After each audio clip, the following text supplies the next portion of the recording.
دربار عالی میں ہمیں منگتا نظر آیا، جدھر دیکھا ادھر سرکار کا جلوہ نظر آیا۔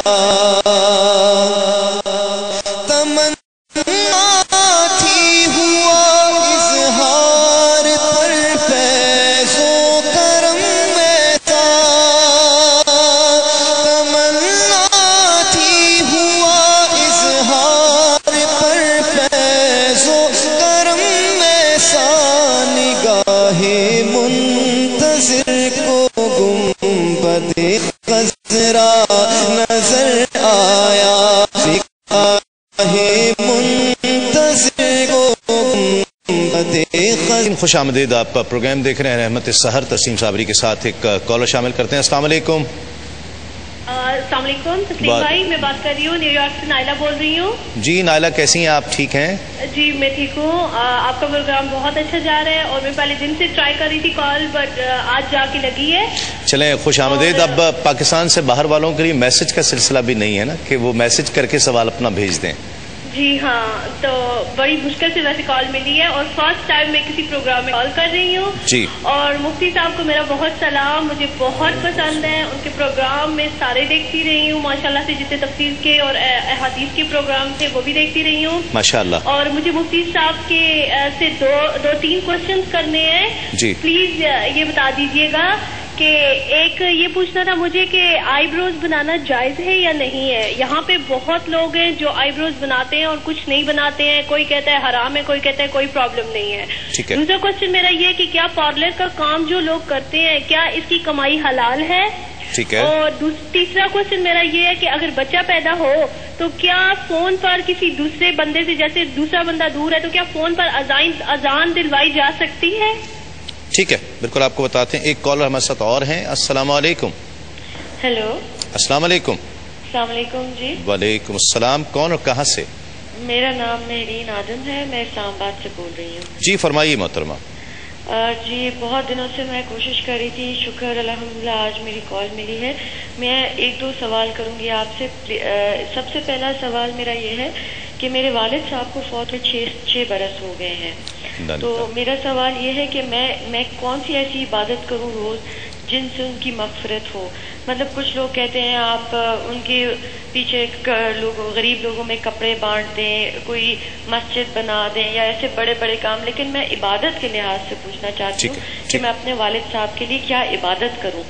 اور دوسرا سوال میرا یہ ہے کہ کل آپ کا جو موضوع تھا پروگرام کا طلاق کے بارے میں، تو اس وقت بھی میں نے بہت کوشش کی لیکن کال نہیں ملی، تو میں آج وہ پوچھنا چاہوں گی کہ میری میرے گھر میں ملازمہ ہے، اس کی 21 سال عمر ہے، اس کے شوہر نے اسے بے گناہ طلاق دی ہے، تو کیا اسلام میں عورت کا تحفظ کوئی نہیں ہے؟ کیا مرد کسی بھی وقت اٹھ کر بے گناہ اپنی بیوی کو طلاق دے سکتا ہے؟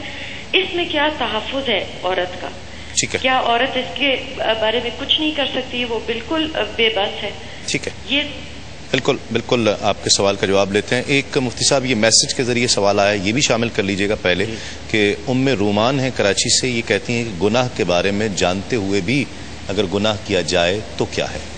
یہ اس میں دو صورتیں ہیں۔ پہلی بات تو یہ کہ اس کو حلال سمجھ کے کیا ہے یا حرام سمجھ کے کیا ہے۔ اگر کسی گناہ کے بارے میں نص قطعی آ گئی، قرآن پاک میں واضح طور پہ منع کیا گیا اور اس کو حلال سمجھ کے کریں تو یہ کفر ہے۔ ٹھیک۔ پھر دوسری صورت ہے کہ اس کو حرام سمجھ کے انسان کر رہا ہے تو اس میں ایک گناہ اس کے نامہ اعمال میں لکھا جائے گا۔ بعض لوگ سمجھتے ہیں کہ جان بوجھ کے گناہ کرنا زیادہ خطرناک ہے اور غلطی سے گناہ ہو جانا یعنی جہالت میں یہ کم خطرناک ہے، اور بولتے ہیں کہ ہمیں تو پتہ ہی نہیں تھا ہو گیا۔ لیکن امام غزالی رحمۃ اللہ علیہ نے واضح طور پہ لکھا ہے کہ جو جہالت میں مبتلا ہو کے گناہ کرے گا اس کے نامہ اعمال میں 2 گناہ لکھے جائیں گے، ایک علم نہ سیکھنے کا گناہ اور ایک گناہ کرنے کا گناہ۔ تو لہذا جان بوجھ کر گناہ کرنا بھی بہت بری چیز ہے، لیکن جہالت میں مبتلا ہو کر کرنا اور بہت بری چیز ہے۔ تو حلال سمجھ کے کبھی بھی گناہ نہ کیا جائے، حرام سمجھ کر بھی نہ کیا جائے۔ اللہ تعالیٰ بچنے کی توفیق عطا فرمائے، لیکن ہو جائے تو اس پر پھر توبہ کریں۔ آمین۔ جی یہ ایک بھائی نے کویسچن کیا تھا، انڈیا سے کال تھی کہ ان کی بہن ہے، ان کے 2 بچے ہیں اور 2 بیٹے کماتے ہیں، شوہر کا انتقال ہو گیا ہے، پیسے بینک میں رکھے ہوئے منافع کماتے ہیں، جبکہ ان کے دوسرے بھائی ہیں ہارٹ پیشنٹ ہے، اولاد کوئی نہیں ہے، فطرانہ دینا چاہتے ہیں ان کو دیں یا ان کو دیں، تو یہ بھائی ان کے زیادہ مستحق ہیں کیونکہ بہن کو پھر بھی مالی لحاظ سے سہارا مل رہا ہے۔ غصے میں طلاق کے بارے میں پوچھا، بالکل غصے میں طلاق ہو جاتی ہے، پیار سے کون طلاق دیتا ہے، سب غصے میں دیتے ہیں تو ہو جائے گی۔ بھائی نے پوچھا کہ جان بوجھ کر روزہ چھوڑ دیا جائے تو اس کا کفارہ کیا ہے؟ دیکھیں جان بوجھ کر روزہ چھوڑنا بلا عذر گناہ کبیرہ ہے، لیکن اس کی قضا ہی ہوتی ہے، اس پہ کفارہ نہیں ہوتا۔ اللہ کی بارگاہ میں توبہ کریں اور آئندہ سے نہ کیا جائے۔ ایک ہی پوچھا ہے کہ نبی کریم صلی اللہ علیہ وسلم کو نور ماننے سے کیا انسان خارج از اسلام ہو جاتا ہے؟ ایسی بات نہیں ہے۔ دیکھیے عقائد کی بنیاد ہے قرآن و حدیث پر۔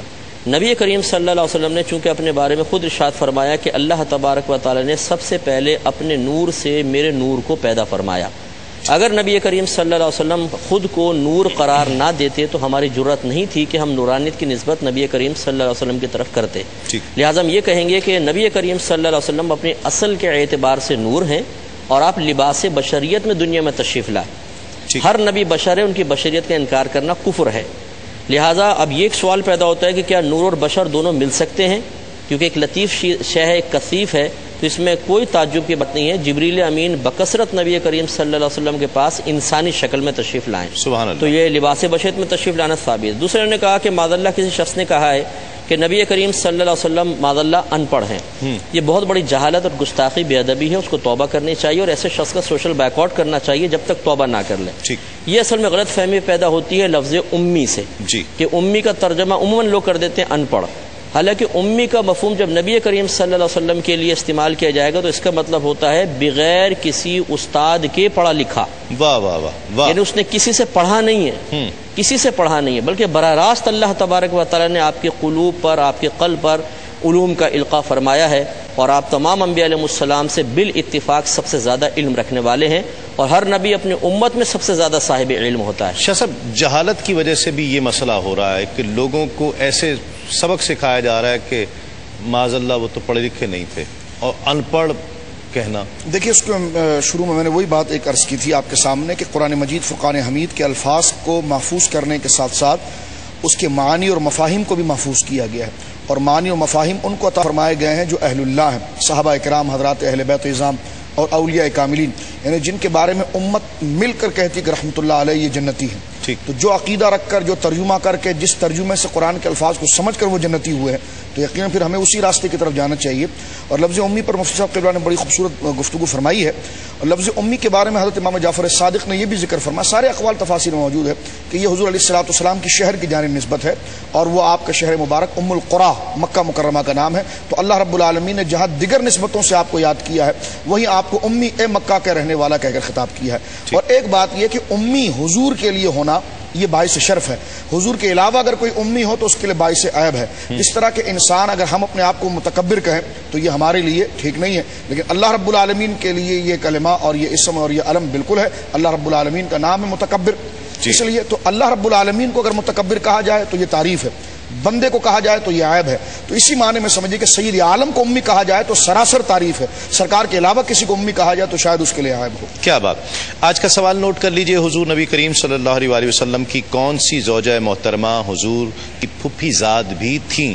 3 آپشن ہیں، حضرت ام سلمہ، حضرت زینب بنت جحش اور حضرت صفیہ۔ ان تینوں میں سے یقیناً ایک ٹھیک ہے، اور FRQ ٹائپ کیجئے، اسپیس دیجئے، RS ٹائپ کیجئے، اسپیس دیجئے، جواب اپنا نام، اپنے شہر کا نام 8038 پر سینڈ کر دیجئے۔ اور جیتنے والے اگر زیادہ آتے ہیں تو دو انعامات قرآن اندازی کے ذریعے 2 ونرز قرار پائیں گے، اور ایک کو ہاشمی والوں کا گفٹ ہیمپرز پیش کیا جائے گا، اور ایک کو جنون گارمنٹس والوں کا ایک گفٹ ہیمپر کرتا پیش کیا جائے گا۔ اور فیس بک پر بھی آپ ہمیں جوائن کر سکتے ہیں، رحمت سحر، اور وہاں پر آ کر آپ اپنی رائے کا اظہار کر سکتے ہیں، سوال کر سکتے ہیں، کوئی بھی خیال ہے آپ اس پر ضرور بھیج سکتے ہیں۔ ایک مختصر سا وقفے کے بعد لوٹیں گے اس یقین کے ساتھ، بلکہ مختصر نہیں ہے شاید، یہ سحری کا وقت، یہ سحری کا وقفہ ہے، ہم بھی سحری کر لیں، آپ بھی سحری کر لیں، اور سحری کرنے کے فوراً بعد ہم لوٹتے ہیں۔ ناظرین خوش آمدید، آپ پروگرام دیکھ رہے ہیں رحمت سحر، تسیم صابری کے ساتھ بہت سارے سوالات اکٹھے ہیں، ان کے جوابات لیں گے، اور پھر اس کے بعد انشاءاللہ ٹاپک کو بھی کسی طرح کنکلوڈ کرنے کی کوشش کریں گے۔ ایک سوال شاہ صاحب یہ بھی ہے، آپ باقی سوالات کے بھی جواب دیجیے گا، اور روزے کی حالت میں وضو کے ذریعے وضو کے دوران پانی اگر حلق میں چلا جائے تو کیا ہے اس کا حکم کیا ہے؟ محمود الحسن سانگڑ سے جی اس میں روزہ جو ہے وہ ٹوٹ جائے گا اور بعد میں جناب جو رمضان شریف کے بعد ایک روزے کی وہ قضا کریں گے. ٹھیک جی. اور جو سوال ہیں ایک سوال یہ بھی تھا اس حوالے سے کہ دین کی تبلیغ کرنے کے لیے کتنے علوم کا ہونا ضروری ہے. تو یہ اب اس میں دو رخ ہے کہ آیا دین کو حاصل کرنے کے حوالے سے یا اس کی تبلیغ مختلف ممالک میں کرنے کے حوالے سے. تو میں صرف اس کے یعنی جو دیگر ممالک یا سامنے جو مقتدی موجود ہیں یا سامعین موجود ہیں یا ویور موجود ہیں ان کے سامنے قرآن و سنت کی بات کو ذکر کرنے کے حوالے سے تو دیکھیے کہ عربی کا علم تو یہ تو ضروری ہے عالم دین کے لیے تاکہ وہ عربی کلام اور اس کے تمام لوازمات جو درسی اعتبار سے جس کو ہم درس نظامی کہتے ہیں اور بالخصوص ان میں جس میں تراجم قرآن کیے جاتے ہیں یا جو قرآن کریم فقان حمید کی تفصیلی اصولی پہلو ہے یا دین کے جو اصولی پہلو ہے جس قرینے اور جس کی اصطلاح کے اوپر معنی اور مفاہیم اور موضوعات کو مترشح کیا جاتا ہے وہ تو اپنی جگہ پر ایک مسلم چیز ہے. لیکن اگر وہ کسی ایسے علاقے کے اندر ہے کہ جہاں پر لوگ کچھ اور زبان بولتے ہیں اور ان کو دوسری زبان آتی ہے تو اس میں تو یہ ہے کہ یقیناً ایسا بہت کم ہوتا ہے. اور جو زبان سننے والے لوگ ہیں جو سمجھنے والے لوگ ہیں وہ خود اس عالم کے ساتھ جمع ہو جاتے ہیں. لیکن اس میں اقوی اور بہتر اور افضل یہی ہے کہ جناب جس علاقے میں وہ جائے وہاں کی علاقائی زبان کے حوالے سے اسے معلومات اور سود بود ہونی چاہیے تاکہ وہ اپنے معافی ضمیر کو ان تک پہنچا سکے.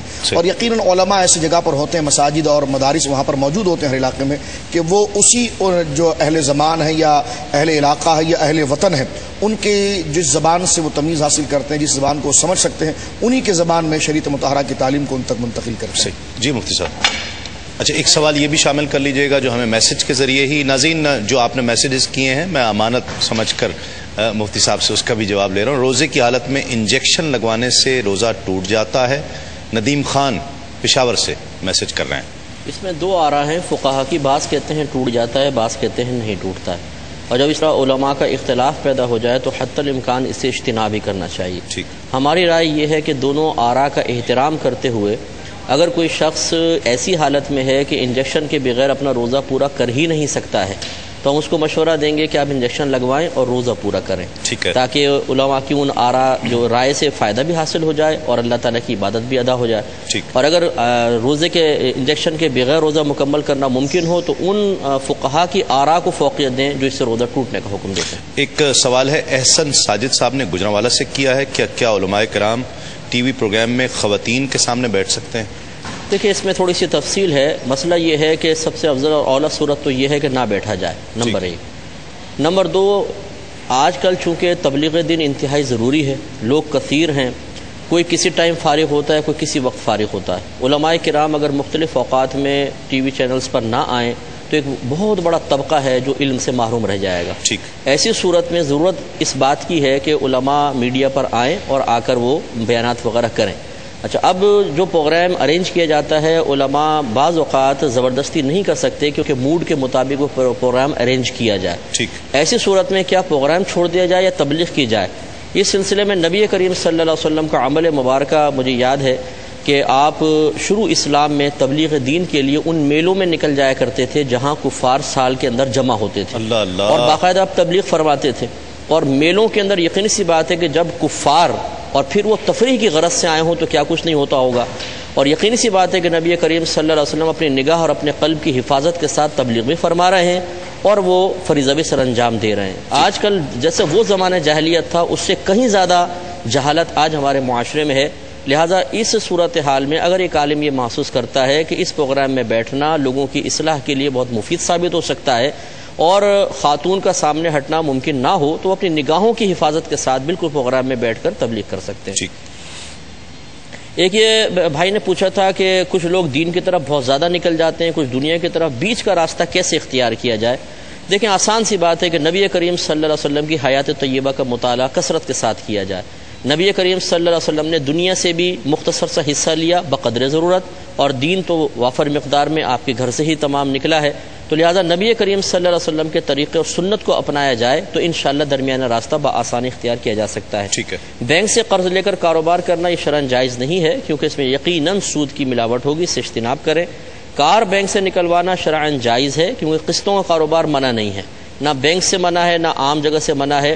ہاں اس میں بعض شرائط اور کنڈیشنز ایسی لگا دی جاتی ہیں جو بعض اوقات غیر شرعی ہیں. تو جس بھی بینک سے آپ کار نکلوانا چاہتے ہیں اس کی ٹرمز کنڈیشنز وغیرہ کسی اچھے مفتی صاحب کو پہلے چیک کروا دیں. اگر اس میں ترمیم کی گنجائش ہوگی وہ بتا دیں گے. اس ترمیم کے ساتھ کار نکلوانے میں شرعاً کوئی حرج نہیں ہے. ایک انہوں نے کہا کہ اگر کوئی مریض دائمی طور پر ہے بعد میں بھی صحت یاب نہیں ہو سکتا ہے تو کیا وہ روزے کا فدیہ دے؟ اس کا انتقال ہو گیا تو کیا کرے گا؟ تو جی ہاں بالکل، اگر کوئی ایسا شخص تھا جو حالت مرض میں روزے نہ رکھ سکا، انتقال ہوا، تو ہر روزے کے بدلے میں ایک صدقہ فطر کی مقدار فدیہ ادا کیا جائے گا. یہ اس کے گھر والے، اگر وہ وصیت کر کے گیا ہے تو اس کے مال سے ادا کرنا واجب ہے. وصیت نہیں کی ہے تو پھر ورثاء کے لیے مستحب ہے کہ ان کی بہرحال مدد کرتے ہوئے فدیہ ادا کر دیں. یہی سوال مدیہ کا تھا راولپنڈی سے، تقریباً یہی سوال تھا. انہوں نے کہا تھا کہ بعض اوقات یہ علماء یا نعت خوان حضرات ایسے لباس پہن کر آ جاتے ہیں کہ وہ ہمیں امید ہوتی ہے کہ ایسا لباس نہ پہنا جائے تو ہماری امیدیں تھوڑی سی سرد پڑتی ہیں، ہم چاہتے ہیں سادہ لباس کے اندر وہ تشریف لائیں. دیکھیے مسئلہ یہ ہے کہ آپ کے جذبات اپنے مقام پر، میں کسی کی بیجا نہ تائید کروں گا نہ کچھ. میں تو شرعی ایک بات آپ کی خدمت میں عرض کروں گا کہ نبی کریم صلی اللہ علیہ وسلم کی حیات طیبہ کا آپ براہ راست مطالعہ کریں.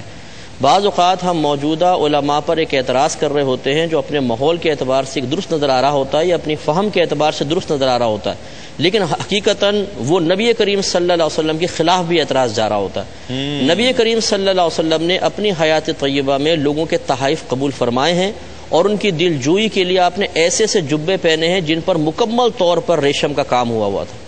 ہر چار انگل چھوڑ کر 4 انگل ریشم کے کام والا جبہ آپ نے پہنا، جس سے فقہا نے مسئلہ نکالا کہ مرد کے لیے ریشم پہننا حرام ہے لیکن 4 انگل کے برابر ہو تو شرعاً جائز ہے.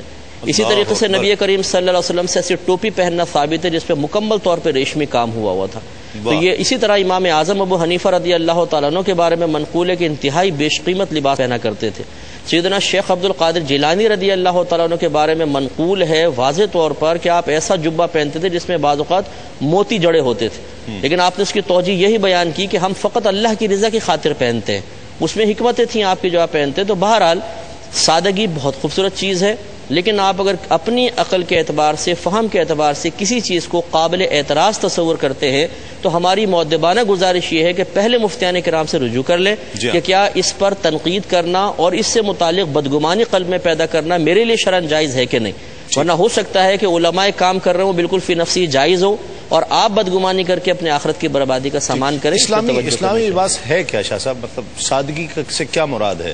کہ کپڑے ایسے پہن لیے جائیں کہ بالکل بے حال ہو جائیں، یہ سادہ لباس کا یہ سادگی ہے؟ دیکھیے دین اور دنیا کے اندر اعتدال کی بات کی گئی ہے اور اس میں یقیناً بخاری شریف کے اندر یہ روایت موجود بھی ہے. سیاح میں کئی جگہ پر گویا کہ روایت موجود ہے. حضرت سلمان فارسی رضی اللہ تعالیٰ عنہ کو حضور علیہ الصلوۃ والسلام نے جناب ابو دردہ رضی اللہ تعالیٰ عنہ کا بھائی بنایا تھا مؤخات کے اندر، اور وہ یقین بڑے صاحب ثروت تھے. اور جب ان کے گھر پر پہنچے تو ان کی اہلیہ کا لباس ایسا تھا کہ جناب وہ بالکل جس کو کہا جائے کہ جن بالکل قلاش لوگ پہنتے ہیں. اور حضرت ابو دردہ کے ساتھ جب وہ گھر میں پہنچے تو انہوں نے جناب جو ہے کہ وہ ان کے لیے کھانے کا اہتمام کیا اور خود کہا کہ نہیں میں نے روزہ رکھا ہوا ہے. تو انہوں نے کھانے کے لیے کہا ان کو، اور اسی طرح جناب رات کو انہوں نے مصلی بچھا دیا، ان کے لیے بستر بچھا دیا. تو انہوں نے فرمایا کہ اللہ رب العالمین نے تمہیں مال دیا ہے، تمام چیز دی ہے، تو تمہاری جان کا تم پر حق ہے، تمہارے مال کا تم پر حق ہے، تمہاری بیوی کا تم پر حق ہے. تو انہوں نے کہا کہ تم سو جاؤ اور پھر جب فجر کا وقت ہوگا ہم اٹھ کر نماز ادا کریں گے. یہ بات جب سید عالم صلی اللہ علیہ وسلم کے پاس پہنچی تو سرکار علیہ الصلوۃ والسلام نے سیدنا سلمان فارسی کے اس مشورے کو قبول فرمایا اور ارشاد فرمایا تم نے ٹھیک کہا کہ اللہ رب العالمین نے جو حقوق تم پر رکھے ہیں اس حقوق کو اللہ کی رضا کے لیے ادا کرو گے تو وہ دنیا نہیں وہ بھی دین ہے. کیا بات. ناظرین ایک مختصر سا وقفے کے بعد لوٹتے ہیں اس یقین کے ساتھ آپ کہیں نہیں جائیں گے. آمدید، آپ پروگرام دیکھ رہے ہیں رحمت سحر تسیم صابری کے ساتھ. وقت ہے سنہری بات کا اور آج کی سنہری بات ہے حضرت امام حسن بصری رحمۃ اللہ علیہ ایک مرتبہ رات کو اپنے گھر کی چھت پر اتنا روئے خوف خدا میں کہ آپ کے آنسوؤں کے چند قطرات پرنالے سے بہہ کر نیچے ٹپک پڑے اور باہر ایک گزرتے ہوئے شخص پر پڑے. اس نے پوچھا یہ کیسا پانی ہے؟ آپ نے روتے ہوئے فرمایا کپڑے دھو لینا ایک بڑے سیاہ کار کے ناپاک آنسو ہیں. حضرت یونس بن عبید بیان کرتے ہیں کہ جب بھی امام حسن بصری رحمۃ اللہ علیہ آتے تھے تو یوں معلوم ہوتا تھا کہ اپنے کسی قریبی عزیز کو دفن کر کے آ رہے ہیں. جب بیٹھتے تو یوں لگتا کہ ایسے قیدی ہیں جس کی گردن مارنے کا حکم جاری ہو چکا ہے، اور دوزخ کا ذکر سنتے یا کرتے تو یوں لگتا کہ شاید دوزخ انہی کے لیے بنائی گئی ہے. یہ خوف کا عالم تھا.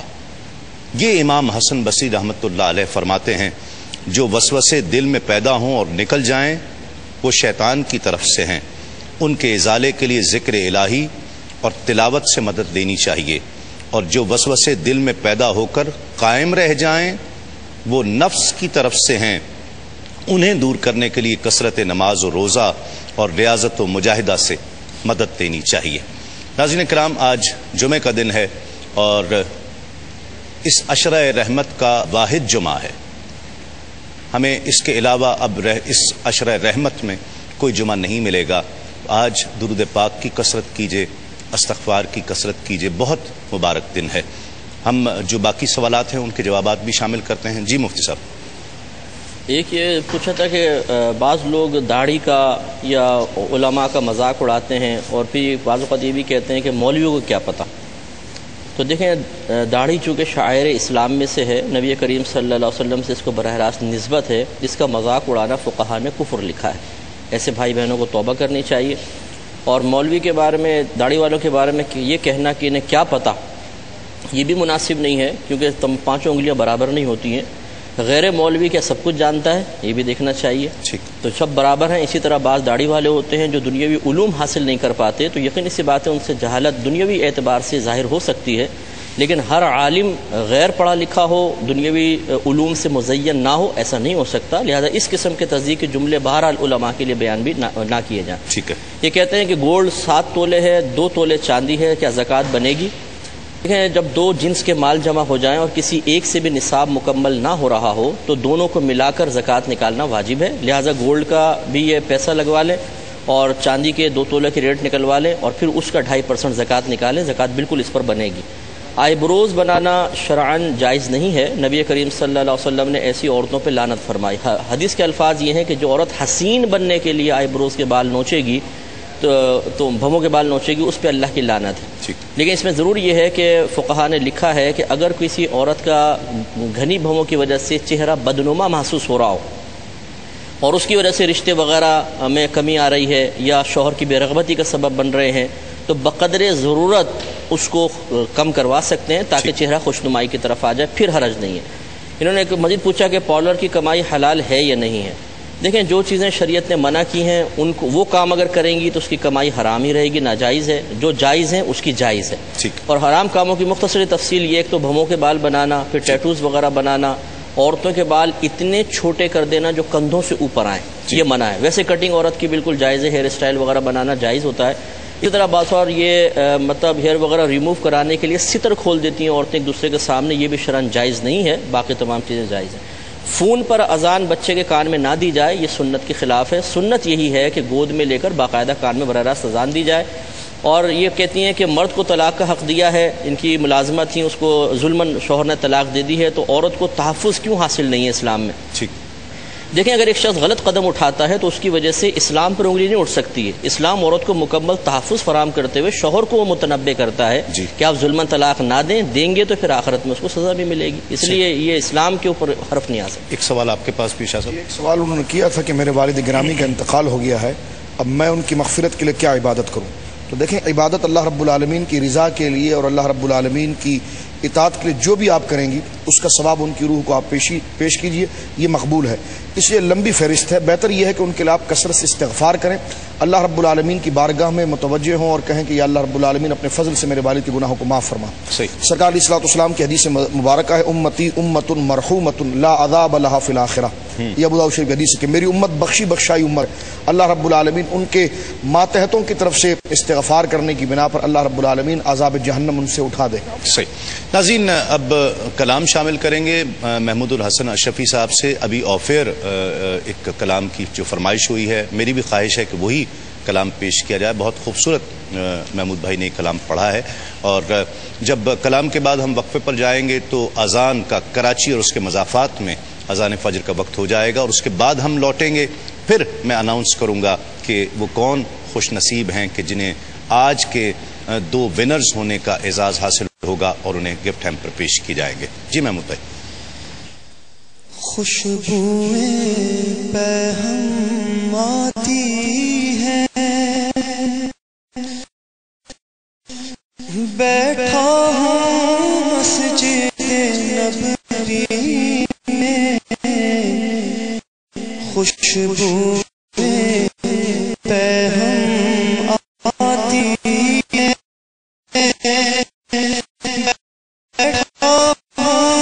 مسجد نبوی میں یوں سانسیں مہکی مہکی ہے بیٹھا ہوں مسجد نبوی میں یوں سانسیں مہکی مہکی ہے بیٹھا ہوں مسجد نبوی میں محسوس ہوا ہے یوں مجھ کو کہ شہر نور میں بیٹھا ہوں محسوس ہوا ہے یوں مجھ کو کہ شہر نور میں بیٹھا ہوں کیا نور کی کرنیں اتری ہیں بیٹھا ہوں مسجد نبوی میں کیا نور کی کرنیں اتری ہیں بیٹھا ہوں مسجد نبوی میں نظریں ہیں گنبد خضرا پر ہاتھوں میں کھجور مدینے کی نظریں ہیں گنبد خضرا پر ہاتھوں میں کھجور مدینے کی افطار کی گھڑیاں آتی ہیں بیٹھا ہوں مسجد نبوی میں افطار کی گھڑیاں آتی ہیں بیٹھا ہوں مسجد نبوی میں زہ مقدر کے ایک دو شعر بھی سنا دیجیے. زہ مقدر حضور حق سے سلام آیا پیام آیا زہ مقدر حضور حق سے سلام آیا پیام آیا جھکاؤ نظریں بچھاؤ پلکیں ادب کا اعلیٰ مقام آیا جھکاؤ نظریں بچھاؤ پلکیں ادب کا اعلیٰ مقام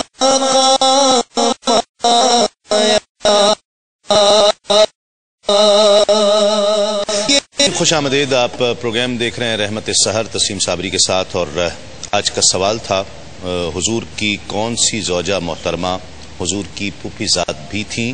3 آپشن حضرت ام سلمہ حضرت زینب بنت جہش یا حضرت صفیہ رضی اللہ تعالی عنہن. ان میں سے ایک جواب ٹھیک ہے اور میں اناؤنس کروں گا جن حضرات نے صحیح جواب دیا ہے اور بہت سے صحیح جوابات موصول ہوئے ہیں اور کس نے صحیح جواب دیا ہے انشاءاللہ ایک کلام کے بعد جو زہ مقدر حضور حق سے اذان سے پہلے پڑھا جا رہا تھا اس کے 2 شعر شامل کرتے ہیں کہ مکمل نہیں گیا تھا اور بہت سے قافلے مدینے جا رہے ہیں جنہیں پیغام آ چکا ہے وہ رخت سفر باندھ رہے ہیں ان کی کیفیات سرکار کی بارگاہ میں پیش کرتے ہیں. زہ مقدر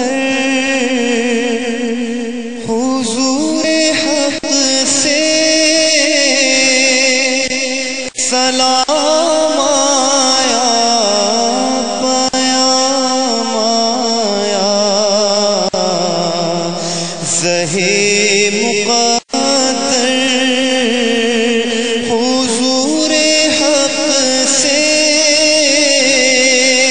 سلام آیا پیام آیا جھکاؤ نظریں بچھاؤ ادب کا اعلیٰ مقام آیا جھکاؤ نظریں بچھاؤ پلکیں ادب کا اعلیٰ مقام آیا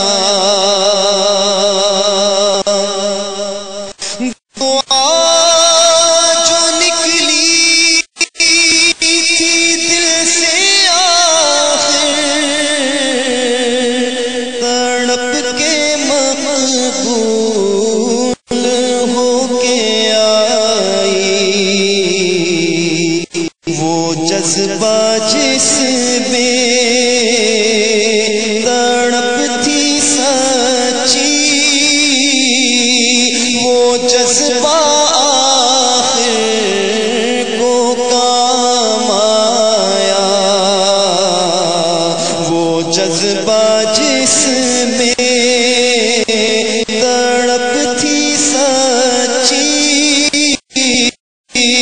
وہ جذبہ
ہر ایک قربان